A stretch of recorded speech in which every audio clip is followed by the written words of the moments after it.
பங்குனி மாசம் நல்ல இளவேணிற் காலம் பழனிக்கு வந்தா உன் தெய்வீக யோகம்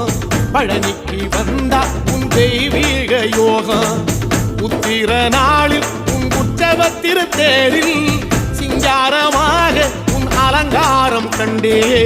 அலங்காரம் காண நான் ஆனந்தமானே கைலாசன் மகராசா உன் வாசல் வந்தேனே குளிரான பன்னீரால் அபிஷேகம் கண்டேனே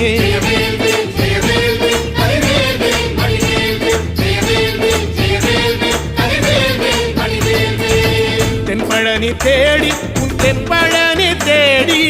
திருநீரு பூசி நான் ஓடோடி வந்தேன் திருநீரு பூசி நான் ஓடோடி வந்தேன்